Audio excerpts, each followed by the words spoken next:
Yes, देखो हमारे पास जो है अभी फिलहाल आज जो एक्सरसाइज है उस एक्सरसाइज का नाम क्या है। हमारे पास एक्सरसाइज है 4.4। ठीक है, तो 4.4 एक्सरसाइज क्या कहती है जरा देख लेते हैं एक बार। इसमें आपसे कहा गया है क्वेश्चन के अंदर राइट, आपको राइट करना है। क्या राइट करना है आपको? राइट माइनर्स एंड को फैक्टर्स। बेटा आपको माइनर लिखना है और को फैक्टर लिखना है of the elements of following determinants. तो ये 4.4 एक्सरसाइज है, ध्यान से देखते जाइए। मैं पहले क्वेश्चन की बात करूंगा, माइनर कैसे निकालते हैं, को फैक्टर्स कैसे निकालते हैं ये समझिएगा, और मैं इसको कंप्लीट करने वाला हूं। मैं इसके साथ एक और चीज करने वाला हूं, माइनर, को फैक्टर, उसके बाद आता है एडजॉइंट। मैं यहां लिख के दिखाता हूं। पहले मैं निकालूंगा माइनर, आपको माइनर सीखना है, फिर आपको सीखना है को फैक्टर, उसके बाद आपको सीखना है एडजॉइंट, उसके बाद आपको सीखना है इनवर्स। बेटा ये इनवर्स नाम आपने जरूर सुना होगा, ये इनवर्स हमने 3.4 एक्सरसाइज में किया था। अब वो टॉपिक हमारा कोर्स से हट गया है 12th क्लास के स्टूडेंट्स, लेकिन ये इनवर्स आप फिर से निकालने वाले हो, लेकिन अब की बार एलिमेंट्री रॉ ऑपरेशन से नहीं निकालोगे, आप इस प्रोसेस से निकालोगे। चल रहा है तो ये आपको जो मैं चारों की चारों वैल्यू है, ये चारों की चारों एक ही क्वेश्चन में कराने वाला हूं। हालांकि इस एक्सरसाइज के अंदर आपको क्या पूछा गया है, इस एक्सरसाइज के अंदर सिर्फ आपको माइनर पूछा गया है और को फैक्टर पूछा गया है, यानी कि 2 वैल्यू पूछी गई है, लेकिन हम बाकी की 2 भी निकालेंगे। क्यों निकालेंगे? क्योंकि मैं आज की क्लास में अगली एक्सरसाइज भी फिनिश करने वाला हूं। ये उससे अगली एक्सरसाइज है 4.5। इसके अंदर आपसे एडजॉइंट पूछा गया है, तो आप देखेंगे तो एडजॉइंट तो मैंने बताया ना आपको। देखो मेरा तीसरा स्टेप माइनर और कोफैक्टर का इस्तेमाल करते हुए, पहले माइनर निकलेगा, इसका यूज करते हुए कोफैक्टर निकलेगा, इसका यूज करते हुए एडजॉइंट निकलेगा। तो ये है आपके सामने कौन सी एक्सरसाइज? 4.5। उसके बाद 4.5 में ही आगे दे रखा है, ये देखिए आपको क्या दे रखा है क्वेश्चन नंबर 5 से, इनवर्स। आप गौर से देखेंगे तो यहाँ पर इनवर्स दे रखा है। आप अपने मोबाइल की स्क्रीन को बेटा जूम कर सकते हो, ठीक है, जूम कर लोगे तो आपको ये क्लियर और अच्छे से दिख जाएगा। जिसको मैं नोटिस करा रहा हूं वहां देख सकते हो, अदरवाइज आप बुक पे भी देख सकते हो। ये लिखा है फाइंड द इनवर्स, तो इनवर्स का टॉपिक भी यहाँ कवर हो जाएगा। तो फाइनली आज 2 एक्सरसाइज कवर होने वाली है, तो जल्दी से देखते हैं हमारी वो 2 एक्सरसाइज में करना क्या क्या है, ठीक है ना। 4.5 और 4.4 की बात हो रही है, तो यहाँ पर एक साथ 2 एक्सरसाइज फिनिश होगी। देखिए हम आज स्टार्ट करने वाले हैं एक्सरसाइज 4.4, एनसीईआरटी की 4.4 एक्सरसाइज है। और इस एक्सरसाइज में आपसे पूछा जा रहा है सबसे पहले माइनर एंड, उसके साथ साथ फिर उसके बाद पूछा जा रहा है आपसे माइनर्स के बाद को फैक्टर्स। माइनर्स पूछा जा रहा है और को फैक्टर्स पूछा जा रहा है। तो ये माइनर्स और को फैक्टर्स कैसे निकलता है, तो इसके लिए 2 कंडीशन है। पहली कंडीशन देख लेते हैं, क्वेश्चंस के थ्रू चलेंगे हम। तो पहला क्वेश्चन है, उसका पहला पार्ट है, फर्स्ट पार्ट आपका। तो फर्स्ट क्वेश्चन का फर्स्ट पार्ट में आपको क्वेश्चन दे रखा है, आप लेट कर लीजिए उसे ए, जो भी आपको डिटरमिनेंट दे रखा है उसे ए लेट कर लीजिए। ये लिखा हुआ है 2, ये लिखा है माइनस का 4, ये लिखा है 0 और ये लिखा है 3। ये आपके पास एलिमेंट्स हैं। तो बेटा माइनर्स कैसे निकालते हैं, माइनर नाम इंडिकेट किया है, किस तरीके से निकलता है। आप लिखते हैं M11। M11 मतलब बेटा first row first column cancel. आपको मैं बता देता हूं, इस 1 का मतलब रो, इस 1 का मतलब कॉलम। मतलब ये फर्स्ट रो और ये फर्स्ट कॉलम को कैंसिल कर दीजिए, मतलब कि ये कह रहा है कि डिलीट कर दीजिए। अगर ये डिलीट कर देंगे बेटा तो क्या बचेगा आपके सामने? आपके सामने सिर्फ एक संख्या बचेगी और वो है 3।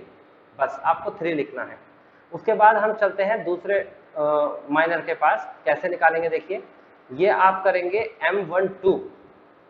M12 का मतलब बेटा फर्स्ट रो और सेकंड कॉलम डिलीट करेंगे। तो ये है आपके सामने फर्स्ट रो और ये है आपके सामने सेकंड कॉलम, इसको आप डिलीट कर देंगे। इसे डिलीट करने के बाद संख्या क्या बचती है आपके सामने? ये संख्या बचती है 0। उसके बाद अगले टॉपिक के पास चलेंगे, इसको पहले हटा देते हैं, रब कर देते हैं। ये है आपके सामने नेक्स्ट है M21। 21 मतलब second row and first column. तो गौर से देखिए, ये सेकंड रो है आपके सामने, गौर से देखेंगे 1 और 2 सेकंड रो, और ये है फर्स्ट कॉलम। तो सेकंड रो और फर्स्ट कॉलम को डिलीट करेंगे तो हमारे पास संख्या क्या बचेगी? माइनस का 4। तो हम लिखेंगे यहाँ पर माइनस का 4, और इसको फिर से मैं रब करके दिखा देता हूँ आपको, ठीक है ना। देन आगे चलते हैं, तो आगे है लास्ट स्टेप। M22 यानी कि सेकंड रो और सेकंड कॉलम। तो यहाँ पर हमारा सेकंड रो और सेकंड कॉलम डिलीट कर देंगे बेटा, तो आपके पास बचेगी ये संख्या और इसका नाम है 2। तो मेरे हिसाब से आपको समझ में आ गया होगा माइनर कैसे निकालते हैं। अगर समझ नहीं आया है तो आप मुझसे पूछ सकते हो, मैं जल्दी जल्दी फिर से रिपीट कर देता हूँ। First row first column cancel, ये 3 आया। फिर first row second column cancel, ये 0 आया। फिर second row first column cancel, ये -4 आया। फिर second row and second column cancel, ये 2 आया। ये कैंसिल मतलब कि इसको डिलीट कर देंगे, बाकी संख्या जो है वो लिखी जाएगी। इसे माइनर कहते हैं बेटा। इसको मैं यहाँ लिख देता हूँ। ये माइनर के एलिमेंट्स ऐसे लिखे जाएंगे, लिखा जाएगा minors of A is equal to, और ये संख्या है 3 0 -4 2 एंड दैट्स इनफ। कुछ नहीं करना, ये हमारा फिनिश आंसर आ गया। अब हमें क्या करना है, अब हमें दूसरा स्टेप चलना है और ये कहता है कोफैक्टर निकालिए। तो कोफैक्टर निकालने का तरीका क्या होता है वो देख लीजिए। तरीका अगर मैं प्रॉपर फॉर्मूले के हिसाब से चलूंगा बेटा तो क्या हो जाएगा, ये हो जाएगा आपके सामने cofactor of A is equal to -1 raise to the power i plus J into में माइनस ऑफ ए। यानी कि आप क्या करेंगे, अगर प्रॉपर फॉर्मूले की बात करता हूं तो प्रॉपर फॉर्मूला तो आपके सामने ये होता है, लेकिन अगर आप प्रॉपर फॉर्मूले के पास नहीं जाना चाहते, कोई बच्चा इसे याद नहीं करना चाहता, तो भी काम चल जाएगा। कैसे चलेगा वो देख लेते हैं आप, ठीक है ना। तो ये काम कैसे होगा, देखिए सबसे पहले आपको कोफैक्टर ऑफ ए की बात कर रहा है और कह रहा है -1 की पावर i प्लस जे लिखना है। तो किस तरीके से लिखेंगे वो देख लीजिए। ये आप लिखेंगे यहाँ पर C11, मैं उसी पेन से लिख देता हूँ इसे ताकि आपको समझ में आ जाए।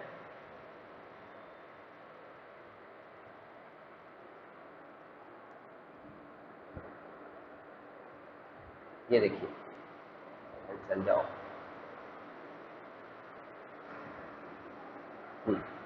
तो ये है हमारे पास C11 और बेटा C11 इज इक्वल टू होगा हमारे सामने, C11 इज इक्वल टू -1 की पावर, ये है 1 + 1, तो 1 + 1 2 होता है, इनटू में माइनर की वैल्यू क्या दे रखी है बेटा 3। तो बेटा फाइनल आंसर कितना आएगा जरा गौर से देखिए। -1 की पावर 2 कितना होता है, -1 की पावर 2 एक इवन नंबर है, तो ये आ जाएगा प्लस का 1। तो बेटा प्लस का 1 की मल्टीप्लाई 3 के साथ करेंगे तो प्लस का 3 आएगा। उसके बाद देखेंगे C12, तो C12 मतलब -1 रेज टू द पावर 1 + 2, तो 1 + 2 इंटू में माइनर की वैल्यू क्या दे रखी है 0, इसका आंसर तो 0 आ जाएगा। उसके बाद C21 -1 की पावर 2 + 1 इंटू में -4। तो बेटा आप गौर से देखेंगे कि अगर आप यहाँ देखते हो तो -1 की पावर 2 + 1 मतलब 3, तो -1 की पावर अगर 3 करेंगे तो आंसर -1 आएगा, और -1 की मल्टीप्लाई -4 में करेंगे तो आंसर प्लस में आएगा। उसके बाद लिखेंगे C22 इज इक्वल टू -1 की पावर 2 + 2, मतलब ये देख रहे हो ना, ये i और ये j होता है, हर बार बदल रहा है, तो ये हो जाएगा इंटू 2 ये वाली संख्या होगी आपकी। उसके बाद आप इसे सॉल्व करेंगे तो ये आंसर पॉजिटिव का 2 आएगा। तो यही आगे नीचे लिख देंगे कोफैक्टर्स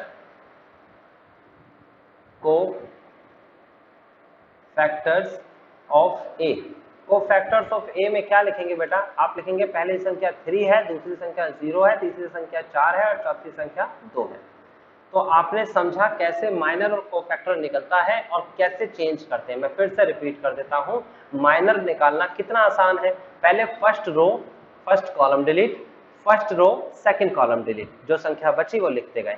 फिर second row and first column delete, फिर second row and second column delete. जिसको फर्स्ट रो सेकंड रो में अभी भी कंफ्यूजन है वो इसे देखें। ये 1 1 है, 1 रो 1 कॉलम, ये 1 2 है, फर्स्ट रो सेकंड कॉलम, ये 2 1 है, सेकंड रो फर्स्ट कॉलम, और ये 2 2 है, सेकंड रो सेकंड कॉलम। जो यहाँ लिखा है वो डिलीट करना होता है। उसके बाद माइनर जब आ गया तो उसको लिखने का प्रोसेस आपको बता दिया गया है। कोफैक्टर्स कैसे निकालेंगे वो आपके सामने है।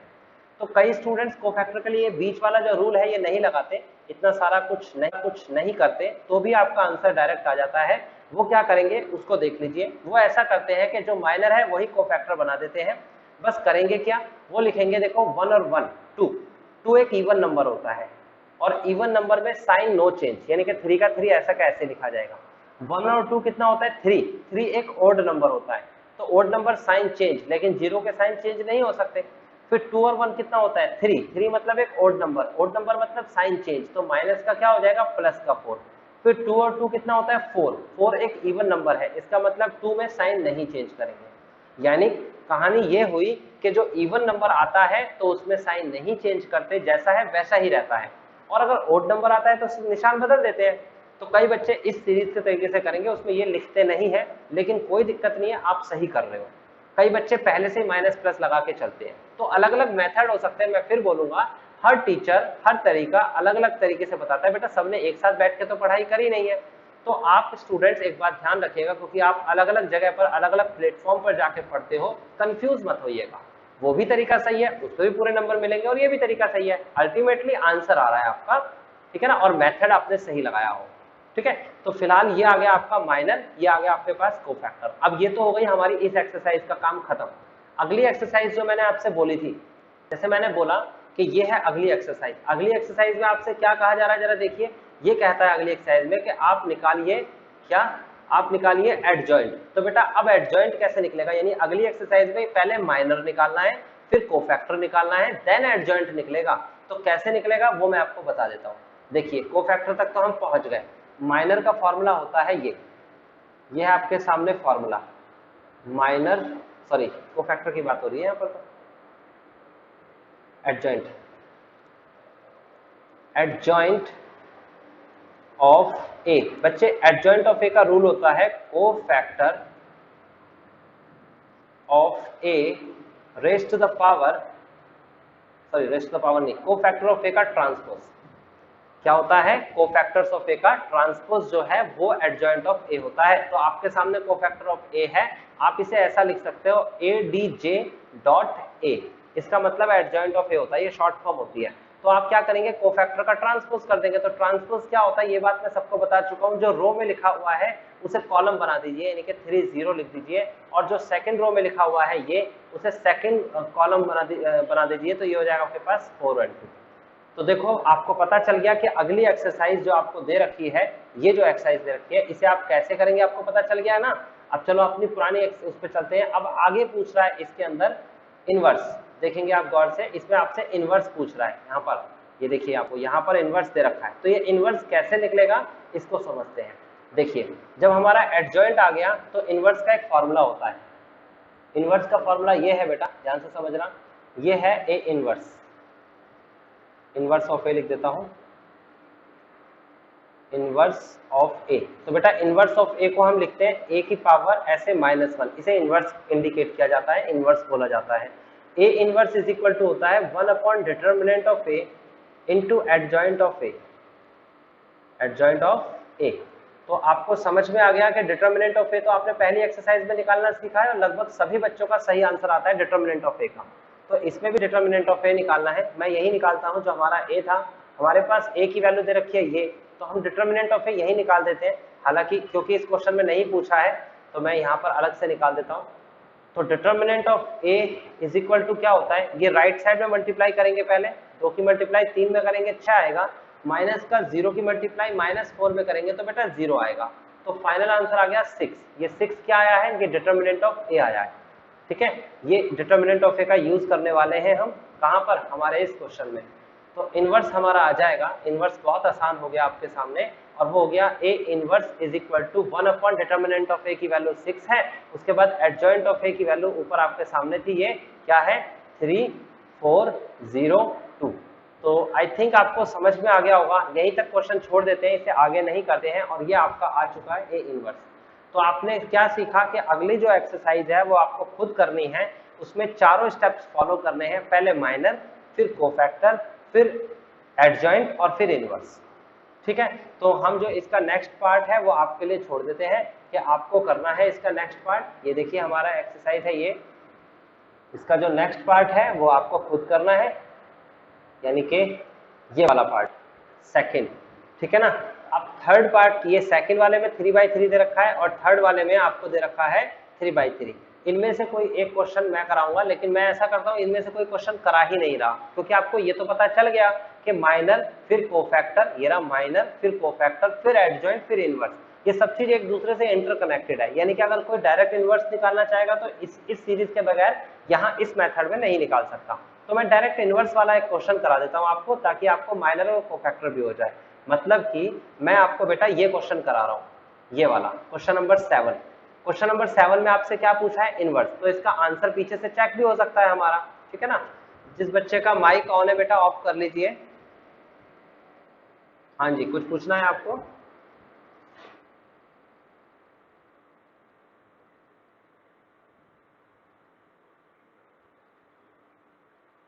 कौन बोल रहे हैं बेटा आप?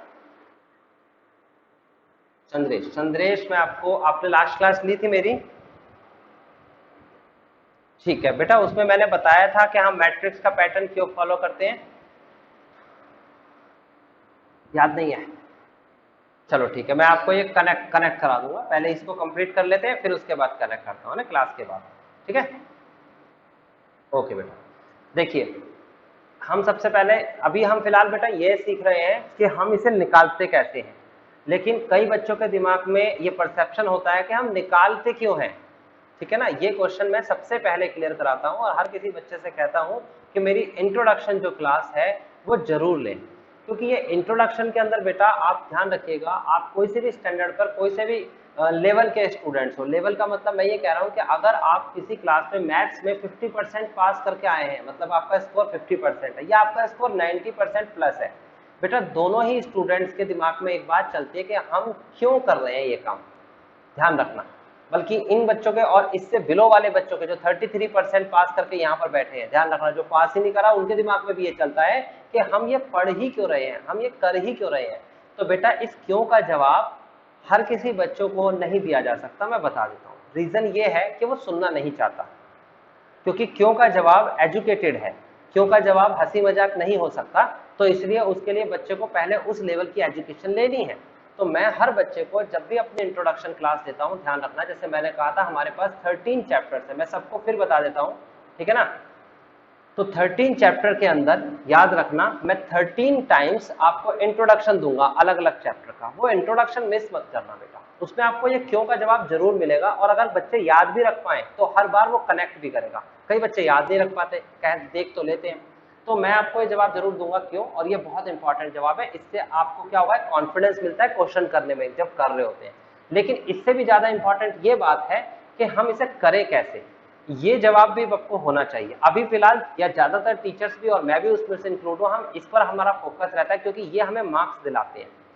ये हाउ वाला जवाब हमें मार्क्स दिलाता है कि करेंगे कैसे। तो मैंने अभी क्या बताया आपको, माइनर को फैक्टर, उसके बाद एडजॉइंट, फिर इनवर्स, करते कैसे हैं। और ये वाला जवाब मैं इंट्रोडक्शन में दे चुका हूं पहले, हालांकि उसको रिपीट भी किया था मैंने लास्ट टाइम क्लास में एक बार, लेकिन वो जल्दी में था तो शायद जिन्हें इंट्रोडक्शन क्लास देनी वो कनेक्ट नहीं कर पा रहे होंगे, सुन तो लिया होगा, अभी फिर से करा दूंगा मैं। चलो अभी फिलहाल मैंने आपको, हाँ जी,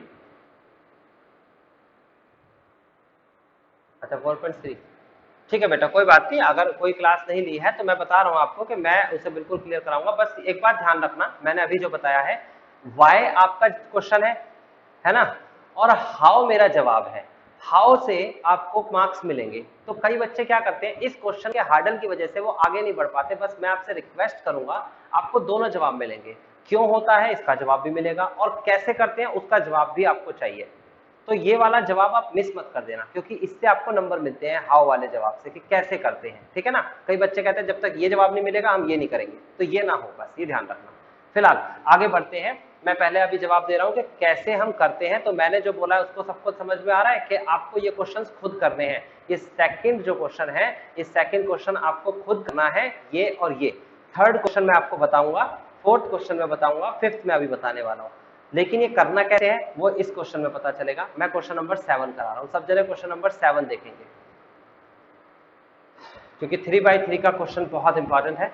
अच्छा एक, चलो छोड़ो बाद में देखते हैं उसे।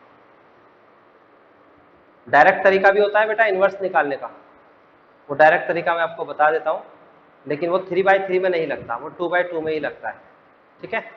जब हमसे अगली एक्सरसाइज पूछेगा ना, 4 पॉइंट लिख ही देता हूं, चलो अधूरी नॉलेज दूंगा तो बच्चे फिर ब्लाट को मेरे से पूछेंगे। देखो जब मैं एक्सरसाइज 4.6 कराऊंगा तो उसमें आपसे पूछेगा कि फाइंड करके दिखाओ x एंड y। वो नहीं पूछेगा कि माइनर निकालो, कोफैक्टर निकालो, एडजॉइंट निकालो, और इनवर्स निकालो। वो इनमें से कुछ नहीं पूछना चाहता, वो कहता है एक्स और वाई निकालो। तो बेटा एक्स और वाई निकालने का डायरेक्ट तरीका होता है, मैं बता देता हूं। उसमें हम ए इनवर्स डायरेक्ट निकालते हैं। जैसे कि आपको ए की वैल्यू अभी अभी दे रखी थी, वो ए की वैल्यू मैं कॉपी कर लेता हूं। ए की वैल्यू दे रखी है 2, -4, 0 एंड 3। बेटा ए का इनवर्स जब निकालने के लिए पूछेगा तो ए का इनवर्स इज इक्वल टू आ जाएगा 1 अपॉन में, इसकी मल्टीप्लाई इसमें कराएंगे तो कितना आ जाएगा, 2 की मल्टीप्लाई 3 में कराएंगे तो 6, माइनस फिर इसकी मल्टीप्लाई इसमें कराएंगे तो कितना आएगा 0। फिर ऐसे करके डिटरमिनेंट का निशान लगाना और उसके बाद क्या करना है, ये जो आपको डायगोनल एलिमेंट दिख रहे हैं, इन डायगोनल एलिमेंट्स की रिप्लेस कर देंगे जो पोजीशन है, पोजीशन रिप्लेस। पोजीशन रिप्लेस मतलब मैं क्या कह रहा हूं, मैं कह रहा हूं इस 3 को यहां ले जाओ और इस 2 को यहां ले आओ, तो नई वैल्यू जो है वो क्या बनेगी, वो यहां बनेगी 3, यहां बनेगी 2। मेरे हिसाब से समझ में आ गया। उसके बाद जो ये वैल्यू है आपके सामने, ये डायगोनल एलिमेंट, ये जो डायगोनल एलिमेंट दे रखा है, ये इसके निशान बदले जाएंगे बस। निशान मतलब कि ये अगर 0 है तो 0 के तो कोई निशान नहीं होते, 0 को तो ऐसे लिख देंगे। ये माइनस का है तो प्लस का लिखा जाएगा और प्लस का होता तो माइनस का लिख दिया जाता। आप गौर से देखोगे यही हमारा आंसर है डायरेक्ट, कोई माइनर नहीं निकाला, कोई कोफैक्टर नहीं निकाला, कोई कुछ नहीं निकाला, और ये हमारा आंसर आ चुका है। मैं मैच करा देता हूँ, ऊपर देख सकते हो ये रहा, ए इनवर्स बराबर 1/6 3402, A inverse is equal to 1/6 3402। तो ये कब करेंगे मैं फिर से बता देता हूं, जब हम 4.6 कर रहे होंगे तो 2/2 की मैट्रिक्स में स्पेसिफिक वो कहेगा कि एक्स और वाई की वैल्यू निकालो या सॉल्व करो, तो ए इनवर्स आप डायरेक्ट ऐसे निकालोगे। लेकिन माइनर कोफैक्टर एडजॉइंट के बारे में पूछेगा तो वो तरीका भी आपको आना चाहिए, ठीक है ना। बाद में बच्चे कहते हैं सर हमारे टीचर ने तो ऐसा कुछ करा दिया, ठीक है करा दिया, लेकिन आपको जो तरीका बताया वो भी फॉलो करिएगा, ठीक है ना। और एक बात मैं बता देता हूँ, कंफ्यूजिंग है लेकिन क्लियर कर लीजिए। ये निशान है डिटरमिनेंट का, ठीक है, 2 -403। तो बेटा इसमें आपसे पूछा भी क्या गया है, माइनर कोफैक्टर, ठीक है। आपसे इसमें नहीं पूछा जा सकता ए इनवर्स नहीं पूछा जा सकता क्योंकि निशान है कोफैक्टर डिटरमिनेंट का। पहले आपको इसे देना पड़ेगा क्या, मैट्रिक्स बना के, ये मैट्रिक्स बना के, तब ये पूछ सकता है आपसे क्या कि आप फाइंड करिए ए इनवर्स की मैट्रिक्स, क्योंकि मैट्रिक्स की मैट्रिक्स के साथ मल्टीप्लाई होगी तब एक्स वाई जेड की वैल्यू निकलती है, ठीक है। ये बात भी ध्यान रखिएगा। लेकिन मैं एक साथ कंबाइन कर रहा हूँ, अब क्वेश्चंस में ऐसी प्रॉब्लम नहीं होगी। देखो क्वेश्चन देखोगे तो क्वेश्चन में मैट्रिक्स बनी हुई है, इस एक्सरसाइज में क्या बना हुआ है, मैट्रिक्स ही बनी हुई है, तो आप गौर से देख सकते हो, इसमें कोई परेशानी आपको नहीं होगी, ठीक है ना। इस कंफ्यूजन पे जाना भी मत। चलिए हम चलते हैं एक्सरसाइज नंबर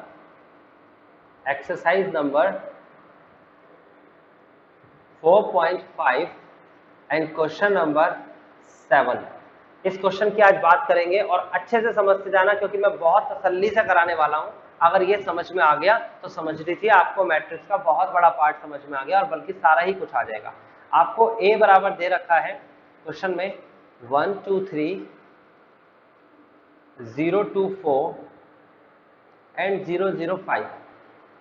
ओके, ये ए की वैल्यू दे रखी है। आपको करना क्या है मेरा बेटा, आपको इसमें कहता है फाइंड ए इनवर्स। तो ए इनवर्स किस तरीके से निकाला जाएगा, आप सबसे पहला काम तो ये करेंगे, इसका डिटरमिनेंट निकालेंगे। ये डिटरमिनेंट निकालने का तरीका है, सही है, जैसे निशान लग जाएगा। और क्या होता है प्रोसेस जो आपने फर्स्ट एक्सरसाइज में सीखा था, ये प्लस लिखेंगे, ये माइनस लिखेंगे, ये प्लस लिखेंगे। बेटा ये प्लस का 1 लिखा जाएगा पहले, तो ये आ जाएगा आपके पास 1। फिर उसके बाद क्या करेंगे, ये फर्स्ट रो और ये फर्स्ट कॉलम कैंसिल कर देंगे, तो बच्चे क्या संख्या बचेगी, अगर इसे डिलीट कर देंगे तो संख्या बचेगी 2405। यहां तक आपको समझ में आ गया। उसके बाद आगे बढ़ेंगे तो आगे आपको क्वेश्चन दे रखा है और उसके अंदर आपको लिखना है -2। देख सकते हो -2 लिखा हुआ है, ये मैंने लिखा -2। एंड देन फिर उसके बाद जब हम देखेंगे तो हमें डिलीट क्या करना है, ये first row and second column delete कर देनी है बेटा, तो संख्या क्या बचेगी 0405। ओके, नाउ अगले स्टेप के पास जब हम जाते हैं बच्चे, तो अगला स्टेप हमारे पास है और वो क्या दे रखा है आपको, +3। तो हम +3 लिखेंगे तो ये आ जाएगा +3। देन आगे हम देखें तो इसमें डिलीट क्या हो रहा है, ये first row and column delete हो रहा है, तो इसका मतलब हमारे पास बचता क्या है 0200। मैंने सारी संख्या एक्सप्लेन करके लिखी है, मैं फिर से बोल देता हूं कि ऐसा नहीं है कि आप मेरे तरीके से लिखोगे, बल्कि मैं तो बच्चों से रिकमेंड करता हूं, ये कहता हूं बच्चों को कि ऐसा आप करिएगा भी मत, जैसा मैंने लिखा है ऐसा करिएगा भी मत। लेकिन कब मत करिएगा, जब आपको ये पैटर्न आ जाए। तब मत करिएगा। अगर आप पहले से ही कह रहे हो कि सर हम पहले से ही शॉर्टकट अपनाएंगे तो प्रॉब्लम में आ जाओगे।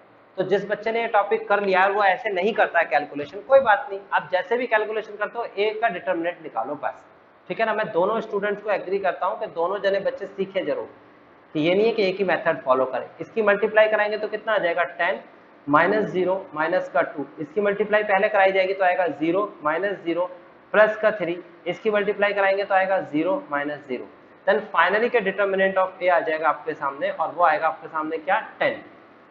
फिनिश दिस, आपका डिटर्मिनेंट आ चुका है, इसका इस्तेमाल करेंगे। अब हम चलते हैं माइनर के पास। मैं minor, cofactor, adjoint then inverse निकालने वाला हूँ। तसल्ली से देखना, क्वेश्चन वही है ए। तो मैं यहां करके दिखाता हूं दोबारा से। देखिए हम सबसे पहले लिखेंगे यहां पर, हम सबसे पहले यहां पर लिखने वाले हैं क्या, ए की मैट्रिक्स, ठीक है ना। जब तक ए नहीं लिखेंगे तो समझ नहीं आएगा। तो ए की मैट्रिक्स मैं आपके सामने लिख देता हूं, और वो है 1 2 3 एंड देन 0 2 4 एंड देन 0 0 5। बेटा ये ए की मैट्रिक्स आपको दे रखी है, ठीक है। तो आपको करना क्या है, अब गौर से देख लेना बेटा, फिर मत कहना बाद में समझ नहीं आया, है ना। पहले मैं लिखूंगा, माइनर की बात कर रहा हूं, तो पहले मैं लिखूंगा M11 इज इक्वल टू, तो M11 में मेरे को क्या लिखना है वो मैं समझा देता हूं आपको। देखिए M11 में मैं लिखने वाला हूं फर्स्ट रो, ये फर्स्ट रो है आपके सामने, और ये फर्स्ट कॉलम है ना। फर्स्ट रो और फर्स्ट कॉलम डिलीट कर देते हैं बेटा, इस संख्या को डिलीट कर देते हैं। तो बच्ची क्या ये 4 संख्या दिख रही है ना आपको, आपको बस इस 4 संख्या को लिखना है। ऐसा तो पीछे भी किया है आपने, लिखने में तो कोई परेशानी नहीं होगी। ये M11 बन के तैयार हो गया। ऐसे ही आप लिखेंगे M12 M12। तो बेटा M12 में क्या करना चाहिए, इसके अंदर मैं बता देता हूं आपको क्या डिलीट करना है। ये है आपके सामने फर्स्ट रो, 1 का मतलब फर्स्ट रो, ये वाले 1 का मतलब, और सेकंड कॉलम, बेटा ये सेकंड कॉलम डिलीट कर देंगे। ये संख्या और ये संख्या हटा दीजिए। तो आपको 4 संख्या दिख रही होंगी, वो संख्या आपको लिखनी है 0 4 0 5। आगे बढ़ जाते हैं और लिखते हैं M13। तो बच्चे M13 में आपको क्या करना है, अब की बार आपको क्या करना है, यहाँ पर first row and third column. तो ये हो जाएगा आपके पास first row and third column delete कर देंगे ये पूरा। तो क्या संख्या बचती है आपके सामने, संख्या बचती है 0 2 0 0। तो मेरे हिसाब से आपको समझ में आ गया कि फर्स्ट रो के साथ पहले फर्स्ट कॉलम, ये है फर्स्ट कॉलम, फिर उसके बाद सेकंड कॉलम, फिर उसके बाद थर्ड कॉलम डिलीट करते चले जाएंगे, ठीक है ना। अब चलते हैं हम सेकंड रो के पास आते हैं। तो सेकंड रो हमसे क्या कहता है, देखिए सेकंड रो को भी समझ लेते हैं। यानी कि हम समझेंगे अब, ये आ गया M21 का मतलब हो गया second row and first column. तो बेटा सेकंड रो क्या था आपके सामने, ये सेकंड रो था, और फर्स्ट कॉलम आपके सामने ये, तो second row and first column delete कर देंगे। तो ये 4 संख्या आपको दिख रही होगी, उस 4 संख्या को हम इस तरीके से लिखेंगे 2 3 0 5, ठीक है। उसके बाद आएगा M22, यानी कि सेकंड रो और सेकंड कॉलम। मीन्स ये हुआ कि आपको क्या करना है, सेकंड रो तो ये आपके सामने है ही, और सेकंड कॉलम इसको डिलीट कर देंगे। तो ये 4 संख्या आपको दिख रही है जो कॉर्नर पे है, और ये लिखी जाएगी 1 3 0 5। तो एक एक करके आपको चीजें समझ में आ रही हैं। आगे बढ़ते हैं, अगले स्टेप पर चलते हैं। ये है आपके पास, मैं यहाँ से आपके रेफरेंस के लिए यहाँ पर लिख देता हूँ मैट्रिक्स को फिर से। ये मैट्रिक्स है, और मैट्रिक्स क्या है 1 2 3। मैं आपको इसलिए लिख के दिखा रहा हूँ बेटा, क्योंकि हमारे यहाँ पर तो पेज थोड़ा छोटा दिखता है आपको, लेकिन अगर पेपर में भी आप पेज टर्न करते हो तो आप पेज टर्न कर करके ये कैंसिल नहीं कर पाओगे। ज्यादातर बच्चों की गलती हो जाती है, तो इसलिए पेज टर्न करके मत करना, वहीं पर ऊपर छोटा सा लिख लेना। मैट्रिक्स कोई काटता नहीं है इस चीज को। ये सेकंड रो है, सेकंड रो की बात कर रहा हूँ, M23 की बात कर रहा हूँ। तो बेटा M23 कैसे निकलेगा, second row third column cancel, ये second row and third column cancel. तो बची क्या संख्या आपके सामने, ये संख्या बची 1 2 0 0, सही है। उसके बाद चलते हैं हम थर्ड रो के पास। सेकंड रो हमारा फिनिश हो गया है, तो थर्ड रो क्या कहता है उसको देख लेते हैं। ये है आपके पास M31, third row first column. तो बेटा ये है थर्ड रो, ये थर्ड रो कैंसिल और फर्स्ट कॉलम कैंसिल। तो ये 4 संख्या आपके सामने है 2 3 2 4। उसके बाद है M32, देन क्या हो जाएगा यहाँ पर, अगर M3 करेंगे तो ये संख्या हो जाएगी आपके सामने, ये संख्या हो जाएगी आपके सामने थर्ड रो, ये है थर्ड रो आपके सामने, और सेकंड कॉलम कैंसिल। तो थर्ड रो और सेकंड कॉलम कैंसिल करेंगे तो क्या बचेगा यहाँ पर 1 3 0 4 and last step is M33। M33 में क्या लिखा जाएगा देखते हैं। तो इसमें होगा थर्ड रो और थर्ड कॉलम कैंसिल, ये संख्या कैंसिल हो गई तो क्या बचा, ये संख्या बची आपके सामने 1 2 0 2। तो मेरे हिसाब से एक एक स्टेप करके मैंने सब चीज आपको दिखा दी यहाँ पर लिख के, आपको ये खुद से सॉल्व करके देखना है कि कोई गलती हुई है तो उसे ठीक भी करना है, ठीक है ना। हालांकि मैं फिर बोल रहा हूँ, ये पहला करा रहा हूँ तो ये स्टेप्स फॉलो करा रहा हूँ, लेकिन आपकी क्लास में मैं ये स्टेप्स फॉलो नहीं कराऊंगा। क्या कराऊंगा, इससे थोड़ा एक स्टेप आगे। कौन सा स्टेप, ये स्टेप डायरेक्ट कर सकते हो जो अब मैं करा रहा हूँ। अब राइट पे मल्टीप्लाई कराएंगे, आपको डायरेक्ट ये स्टेप लेने की जरूरत नहीं है, ये अगला स्टेप ही करना है, मैं यही कराता हूँ, ध्यान रखना। आगे के सभी क्वेश्चन में अगला स्टेप लिखवाऊंगा। तो 2 की मल्टीप्लाई 5 में कराएंगे तो 10 आएगा, 10 माइनस का 0 इज इक्वल टू 10। उसके बाद आगे बढ़ते हैं, तो आगे आपके सामने क्या है, अगर मल्टीप्लाई कराएंगे तो आगे है आपके सामने 0 मल्टीप्लाई 0 इज इक्वल टू 0 आएगा। देन उसके बाद 0 माइनस 0 इज इक्वल टू 0 आएगा। देन आगे चलते हैं हम, तो आगे आ जाएगा पास 10 माइनस 0 इज इक्वल टू 10 आ जाएगा। Then 5 minus 0 is equal to 5 आ जाएगा। Then 0 minus 0 is equal to 0 आ जाएगा। Then a minus 6 equal to, ये आपका पास 2 आ जाएगा। उसके बाद चलते हैं आगे, तो आगे आपके सामने है 4 माइनस 0 इज इक्वल टू 4 आ जाएगा, और माइनस 0 इज इक्वल टू 2 आ जाएगा। तो ये संख्या जो है आपके सामने जो आई है ये माइनर ऑफ ए है। तो माइनर ऑफ ए कैसे निकालेंगे, यहाँ लिखेंगे सो माइनर्स ऑफ ए। तो ए का माइनर होगा वो देख लेते हैं, हम एक एक करके पढ़ेंगे। तो ये दे रखा है सबसे पहले क्या 10 0 0, यहाँ लिखा जाएगा 10 0 0। उसके बाद हम आगे बढ़े हैं, तो आगे आपको दे रखा है 10 5 0, ये लिखा जाएगा आपके सामने 10 5 0 एंड देन लास्ट में लिखा जाएगा 2 4 2। तो ये हमारा माइनर ऑफ ए आ गया। अब बेटा इसके बाद हमें कोफैक्टर निकालना है। तो बेटा कोफैक्टर का जो मैंने लास्ट टाइम फॉर्मूला बताया था वही फॉर्मूला यहाँ लगेगा। अलग अलग तरीके से बताते हैं सब टीचर्स, और अलग अलग तरीके से सारे टीचर्स सही हैं, ठीक है। तो आपको मैंने जो बताया वो क्या था, वो ट्रेडिशनल फॉर्म थी कि अगर आपको कोफैक्टर निकालना है C11 तो हो जाएगा -1 की पावर 1 + 1 इंटू में 10। ये तो तरीका है ना 1 + 1, तो ये तो हो जाएगा आपके पास पॉजिटिव का 1 और मल्टीप्लाई 10 करेंगे तो 10 आएगा। फिर उसके बाद C12 निकालेंगे तो क्या आ जाएगा -1 की पावर 1 + 2 इंटू में 0, तो 0 के साथ मल्टीप्लाई कराएंगे तो 0 आएगा। ये तो ट्रेडिशनल तरीका है, इसको फॉलो नहीं करना है, क्यों टाइम वेस्ट करोगे। लेकिन यही आंसर हम एक और तरीके से निकाल सकते हैं। वो तरीका क्या होता है वो देख लीजिए, ठीक है ना। वो देखिए यहां से मैं बता देता हूं आपको इसी मैट्रिक्स से अगली मैट्रिक्स बनानी है और उसका नाम रखना है cofactor of A, cofactors of A. तो बेटा वो कोफैक्टर्स ऑफ ए कैसे निकलेगा, बहुत गौर से देख लेना मैं क्या करने वाला हूं। मैंने कहा कि ये डायगोनल एलिमेंट्स को कवर कर लीजिए। ध्यान रखना पेपर में भी आपको ऐसे ही पेंसिल से या पेन से आपको ऐसे एक लाइन ड्रॉ जरूर करनी है, क्योंकि इस बात के आपको नंबर नहीं कटने वाले, विश्वास रखेंगे तो। आपने क्या किया, डायगोनल एलिमेंट्स को कवर कर लिया, ऐसे ही कवर करना है। और अब आपको ये देखना है, करना है कोफैक्टर कैसे निकलेगा। इस निशान का मतलब क्या बना बेटा, ये निशान का मतलब बना कट। कट मतलब कि नहीं चेंज होंगे, नो चेंज, इसका मतलब हो गया नो चेंज कट का मतलब। तो ये निशान का मतलब नो चेंज। तो यानी कि ये डायगोनल एलिमेंट्स कवर किए और उसके बाद जितने भी वैल्यूज हैं इनके निशान नहीं बदलने हैं। तो किन किन के निशान बदलने हैं, आपके सामने 4 संख्या है। एक संख्या तो ये है 0, एक संख्या ये है 10, एक संख्या ये है 0, एक संख्या ये है 4। बस इन चारों के निशान बदलने हैं और हमारा कोफैक्टर बनके तैयार। इसका निशान नहीं बदलना, देन इसका निशान चेंज करना, लेकिन 0 का चेंज करने का कोई बेनिफिट नहीं। इसका निशान चेंज नहीं होगा, ये निशान चेंज हो जाएगा तो माइनस का 10 हो जाएगा। उसके बाद इसका निशान नहीं बदला जाएगा क्योंकि इसकी लाइन इस बाउंड्री में कवर हो रहा है। इसका निशान तो ये 0 है, चेंज करने का फायदा ही नहीं है। देन 4 का निशान चेंज हो जाएगा और माइनस का 4 हो जाएगा। निशान चेंज कह रहा हूं मैं, माइनस नहीं बोल रहा हूं। प्लस होता तो माइनस करेंगे और माइनस होता तो प्लस। तो किस किस के निशान चेंज होते हैं, इन 4 वैल्यूज के। और ये माइनर से बन गया कोफैक्टर। तो कितना समय बचा लिया आपने ये करने का समय बचा लिया कि पहले आप लिखते फिर सॉल्व करते, ठीक है। और बाकी ओड और इवन वाला केस भी चलता है। कई बच्चे कहते हैं, कई टीचर्स समझाते हैं और बच्चे भी सब फॉलो करते हैं कि ये ओड है ये इवन है, ये ओड है, ये इवन है, एक का साइन चेंज होगा, एक का नहीं होगा, एक पॉजिटिव लिखा जाएगा। कई बच्चे यही चेंज कर लेते हैं। मैं कहता हूं पहले माइनर तक पहुंचिए, ये पहुंच गए, और उसके बाद कोफैक्टर निकालिए। मेरा तो यही तरीका है, बाकी आप किसी भी तरीके से करोगे मैं पूरे नंबर दूंगा, मैं चेक भी सही करूंगा, ठीक है ना, इस तरीके से। फिलहाल आगे बढ़ते हैं। एडजॉइंट कोफैक्टर हो गया, माइनर कोफैक्टर हो गया, तो एडजॉइंट निकालते हैं। एडजॉइंट ऑफ ए, तो इसका वही पुराना तरीका,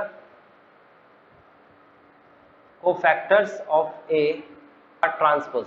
तो ट्रांसपोज कैसे करेंगे, हम लिखेंगे adjoint of A is equal to, बेटा ये रो जो है इसको कॉलम बना देंगे, ये जो आपके पास फर्स्ट रो है इसको इंटरचेंज करके फर्स्ट कॉलम बना देंगे, 10 0 0, फिर -10 5 एंड 0, देन 2 एंड -5 एंड 0।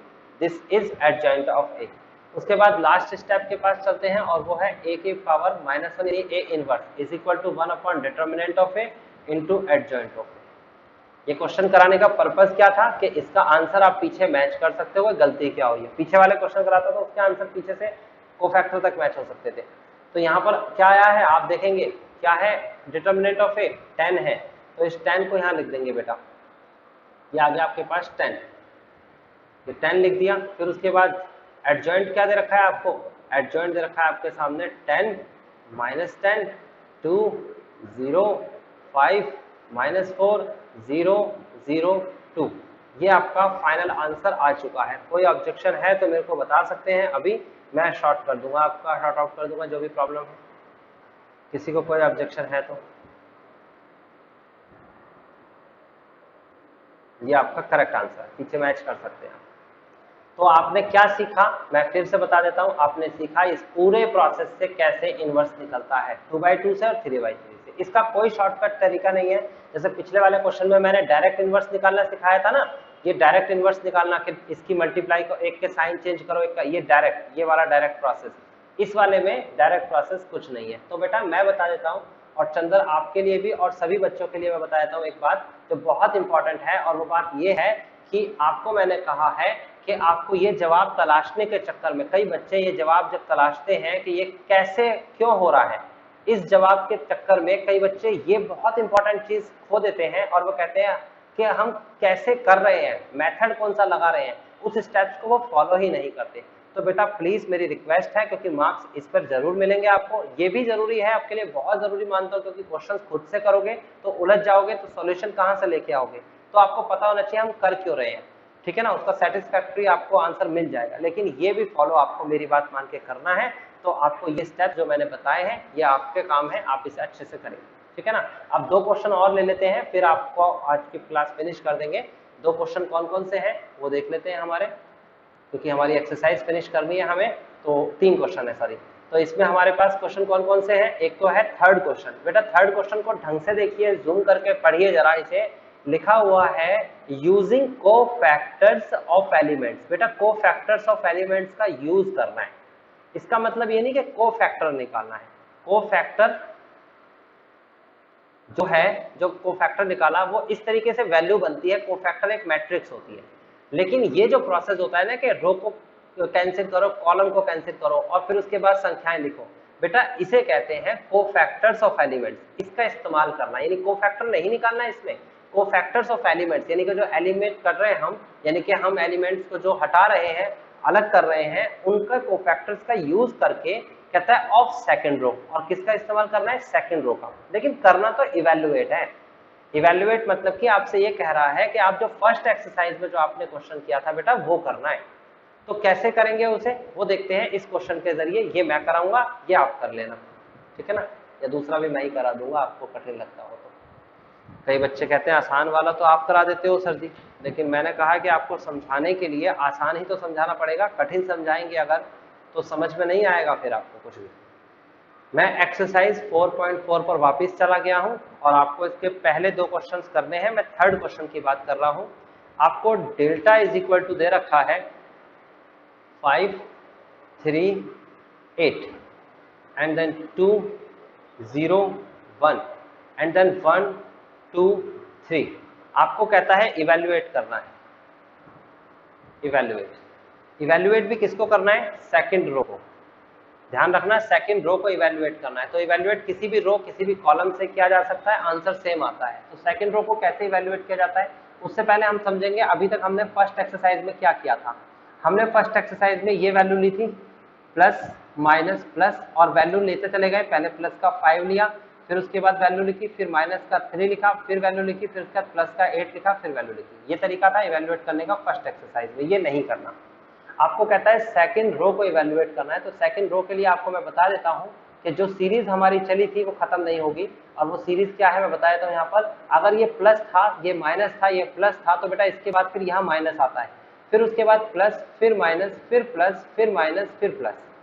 तो यही प्रोसेस फॉलो किया जाता है। याद रखना एलिमेंट्स के साथ यही वैल्यू आएगी। ये 1 1 है प्लस होगा, 1 2 है माइनस होगा, 1 3 है प्लस होगा, 2 1 है माइनस होगा, फिर प्लस, फिर माइनस, फिर प्लस, फिर माइनस, फिर प्लस।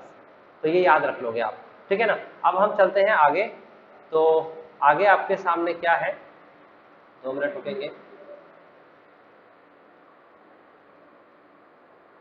देखिए आगे आपके सामने जो है वो ये है कि ये है आपके सामने माइनस, ये है आपके सामने प्लस, और ये है आपके सामने माइनस, ठीक है। तो आपको करना क्या है, आपको करना ये है कि आपको ये वाला यानी सेकंड रो ही देखना है आपको हर बार, सेकंड रो, ठीक है। तो सेकंड रो जब देखेंगे तो क्या करेंगे मैं बता देता हूँ। पहले कंडीशन में आप लिखेंगे इवैल्यूएट, और ये हो जाएगा आपके पास delta mod is equal to, बेटा सबसे पहले आप इस पे लिखेंगे माइनस का 2, क्या लिखेंगे माइनस का 2, और फिर उसके बाद बनाएंगे ऐसे डिटर्मिनेंट का निशान, और कैंसिल क्या होने वाला है मैं फिर से बता देता हूँ।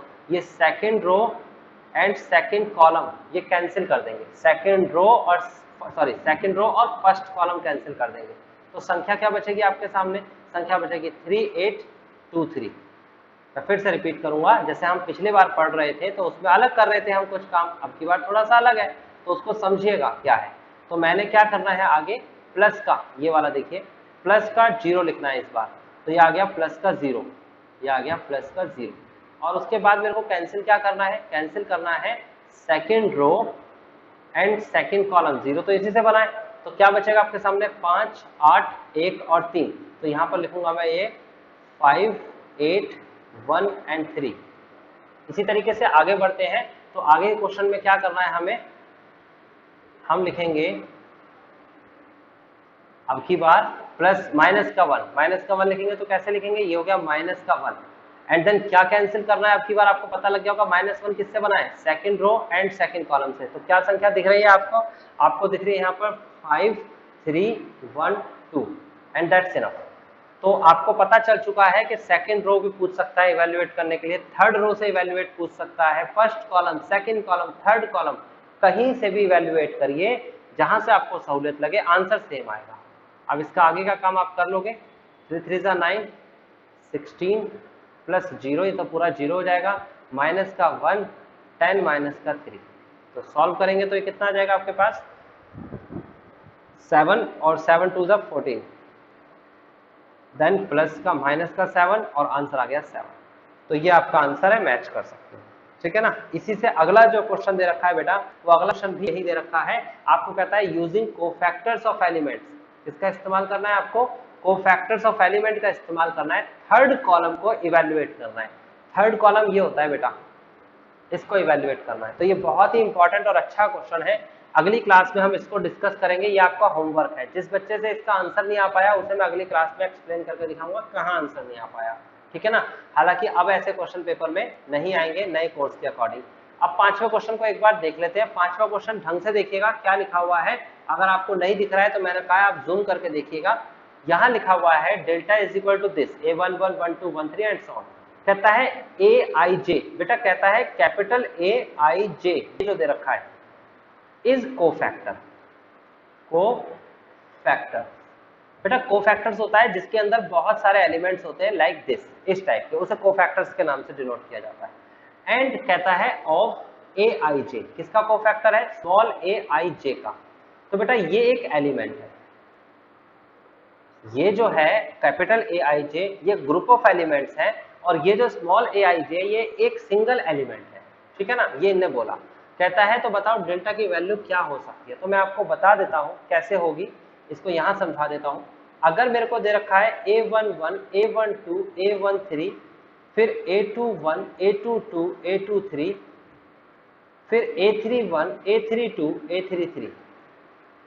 तो बच्चे ध्यान से समझना, मैं अगर कहूं कोफैक्टर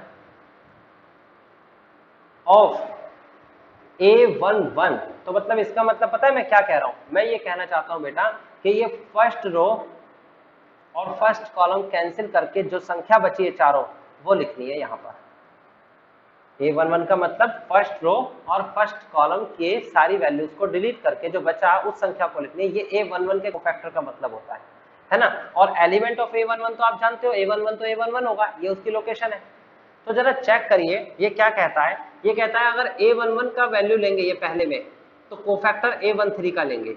ये क्या कहना चाहता है इसको मैं समझाता हूं आपको इसी क्वेश्चन के जरिए। ये कहना क्या चाहता है, हालांकि क्वेश्चन का आंसर तो बहुत आसान हो जाएगा, बट आपको इसका मतलब समझ में आना चाहिए। आंसर तो इसका सीधा है। ये कहना चाहता है कि आपको A11 लेना है। A11 लिया, 11 का मतलब बेटा क्या होता है? ये 11 की वैल्यू ये होती है ना। लेकिन आपको कहता है A31, 31 का मतलब बेटा क्या होता है? ये है आपके पास थर्ड रो और ये है फर्स्ट कॉलम। ये कहता है थर्ड रो और फर्स्ट कॉलम डिलीट करिए और ये संख्या यहां लिखिए ऐसे, A12, A13, A22, A23। ये कहना चाहता है। लेकिन बेटा ये तो रॉन्ग हो जाएगा ना, कि अगर 11 का एलिमेंट लिया तो फर्स्ट रो और फर्स्ट कॉलम डिलीट करते हैं। यही तो प्रोसेस हमने सीखा है कि ये और ये डिलीट होना चाहिए, फिर ये संख्या कैसे आ जाएगी? तो यानी कि पहला वाला हमारा रॉन्ग हो गया। समझ में आ गया आपको रॉन्ग करने का रीजन क्या है? कि जो एलिमेंट लेंगे उसी के कोफैक्टर्स आते हैं। फिर ऐसे A11, A11, A12, फिर A21 दे रखा है बेटा यहाँ पर, A21 दे रखा है, इसका मतलब ये भी रॉन्ग हो गया। सेम होना चाहिए एलिमेंट और कोफैक्टर्स। फिर उसके बाद ये भी हमारा रॉन्ग हो गया, लेकिन ये हमारा राइट हो गया। तो D is the correct answer. आपको समझ में आ गया होगा, और अगर आ गया है तो ठीक, नहीं आया तो मेरे से दोबारा पूछ लेना आप। तो ये फर्स्ट, ये जो 4.4 एक्सरसाइज है ये कवर करिए। इसका एक होमवर्क दिया है, फोर्थ क्वेश्चन। फिर 4.5 एक्सरसाइज में एडजॉइंट है, ये प्रूफ करना है, वेरीफाई, ये इनवर्स निकालना है। ये सारे क्वेश्चंस आपका होमवर्क है, आप करके लेके आएंगे। 18 तक के क्वेश्चंस हैं। अगली क्लास में इसे करेंगे और अगली एक्सरसाइज फिनिश करके चैप्टर फिनिश करने वाले हैं, ठीक है। तो अब मेरे से पूछिए जिसको जो पूछना है, पहले एक एक करके। हाँ, किसने पूछा था? प्रियांशु। प्रियांशु बेटा मैंने उसका जवाब अभी देखा नहीं, क्योंकि मैंने क्वेश्चन ही ढंग से नहीं पढ़ पाया था अभी तक। उसमें कुछ ऐसा था कि डायग्नोल। तो अब मेरे से पूछिए जिसको जो पूछना है, पहले एक एक करके। हाँ, किसने पूछा था? प्रियांशु। प्रियांशु बेटा मैंने उसका जवाब अभी देखा नहीं, क्योंकि मैंने क्वेश्चन ही ढंग से नहीं पढ़ पाया था अभी तक। उसमें कुछ ऐसा था कि डायग्नोल एलिमेंट्स थे, ऐसी था ना। मैं देख लेता हूं पहले। एक्चुअली मैं ज्यादा ही बिजी हो गया था कुछ, तो मैं नहीं देख पाया था। अभी देखता हूं क्या कह रहा है प्रियांशु। और किसी बच्चे को कुछ पूछना है तो बता सकते हैं।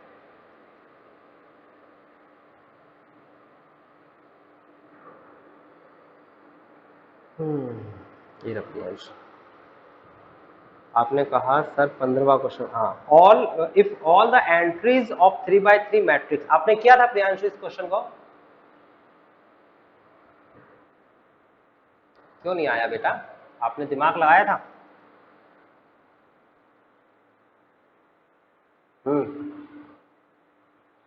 देखो देखो, ये कह रहा है कि 3x3 का एक मैट्रिक्स है, 3x3 की एक मैट्रिक्स है, ओके।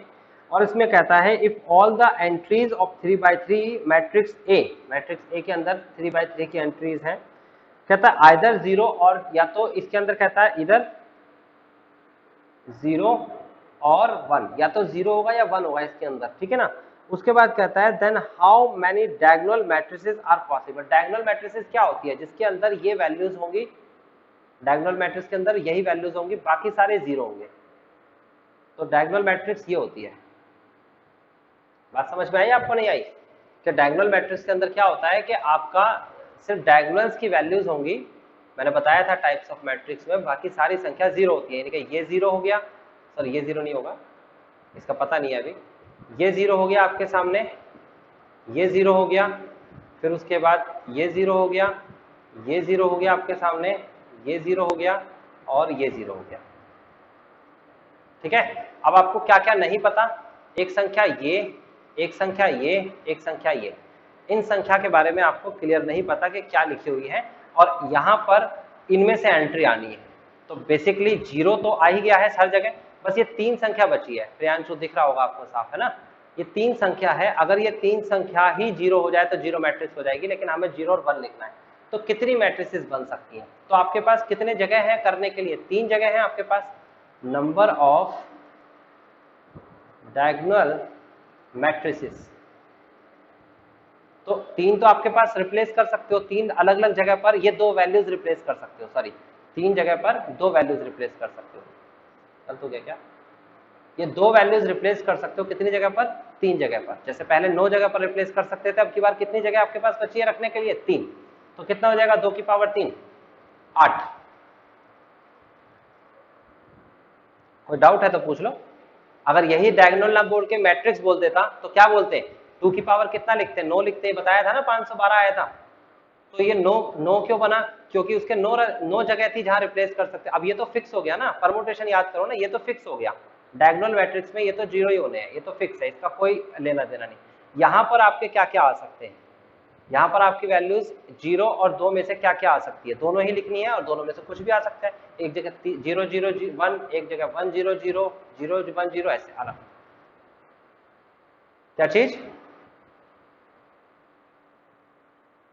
एक कंडीशन हो जाएगी जो 0 मैट्रिक्स बनाएगी। हाँ, ये बिल्कुल सही कह रहे हो। वो कंडीशन को देखेंगे कौन सी है। वो कंडीशन इसमें से डिलीट होगी। वो कंडीशन क्या होगी? जब तीनों संख्या 0 हो जाएगी। मतलब ये हो सकता है ना, यहाँ पर देखो ऐसे मैट्रिक्स बनेगी। अगर 0 0 1 आया, एक कंडीशन तो ये हो गई, मैं यहाँ लिख देता हूँ 0 0 1, ऐसे डायगोनल शेप में। दूसरी शेप में क्या हो जाएगा? 0 1 0, एक शेप तो ये बन जाएगी। तीसरी शेप में 1 0 0, ये शेप बन जाएगी। उसके बाद आगे आ गया 1 1 0, एक शेप बन गई। फिर उसके बाद 1 0 1, दूसरी शेप बन गई। उसके बाद 0 1 1, एक शेप बन गई। तो ये तो इनके कॉम्बिनेशन से बन गया। लेकिन 2 केस ऐसे होते हैं, एक 0 0 0 और एक 1 1 1। अगर ये केस आता है तो ये केस के अंदर तो वो डायगोनल नहीं कहलाएगी ना, 0 मैट्रिक्स कहलाएगी। तो इसके अंदर एक वैल्यू माइनस करेंगे तो पार्टिकुलर 7 वैल्यू होगी। बस इसी में मेरे को कंफ्यूजन हो रही थी और यही मैंने आपको इसलिए जवाब नहीं दिया था। ये क्या? क्योंकि मेरे को ना कॉपी पे करके देखना पड़ेगा, इसका जवाब ऐसे नहीं बनता। तो मैंने इसलिए सोचा कि आराम से करूंगा, और वो बस कॉपी पेन लेने का टाइम ही नहीं मिलता बेटा, बैक टू बैक क्लासेस होती चली जाती हैं। अब समझ में आ गया आपको प्रियांशु? नहीं बेटा, 0 मैट्रिक्स अलग मैट्रिक्स है, डायगोनल मैट्रिक्स नहीं है। डायगोनल मैट्रिक्स स्पेसिफिक कहता है जो डायगोनल शेप में आपको एलिमेंट्स दे रखे हो। 0 मैट्रिक्स मतलब सारी वैल्यूज 0 दे रखी हो। लेकिन समटाइम्स इसको कंसीडर किया जाता है। अगर स्पेसिफिक कहेगा तो कंसीडर नहीं कर सकते। स्पेसिफिक का है डायगोनल तो कंसीडर नहीं कर सकते आप। ओके, हाँ जी। और कोई बच्चा जो मेरे से पूछना चाहता है चंदर को छोड़कर? चंदर को तो मैं जवाब देने वाला हूं अभी।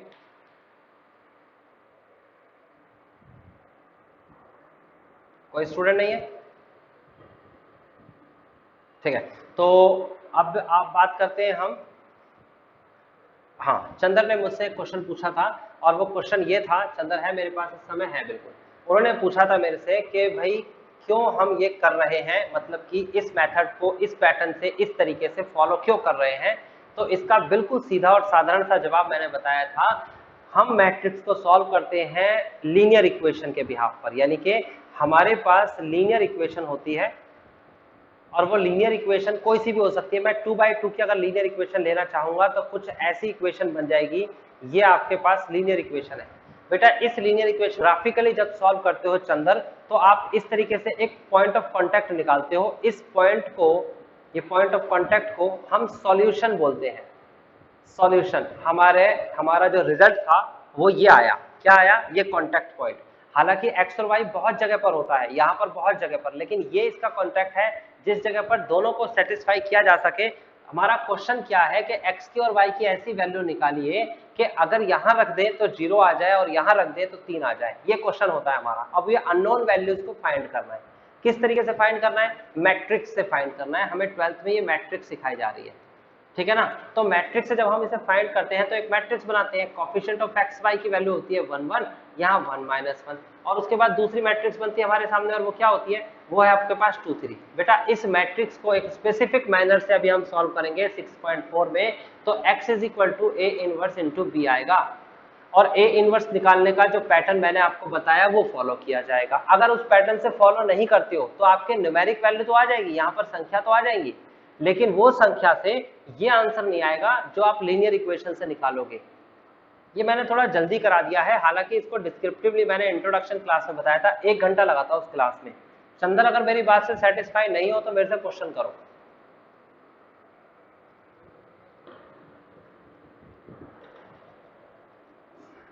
चंदन,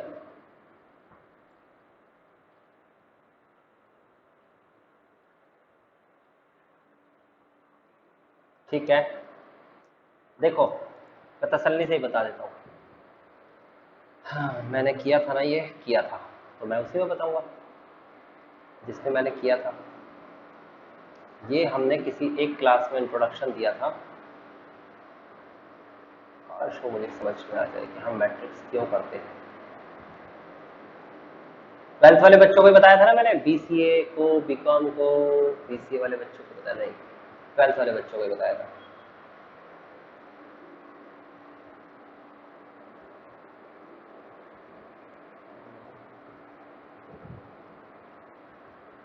दो मिनट रुकोगे, अभी आपको समझाते हैं। जल्दी हो गया ना बेटा, ऐसी चीजें जल्दी जल्दी नहीं हो पाती। चलो मेरे को खुद से करके दिखाना पड़ेगा। देखो बच्चे, तसल्ली से सुनते जाना, मैं आपको बताता चला जाऊंगा। अरे भाई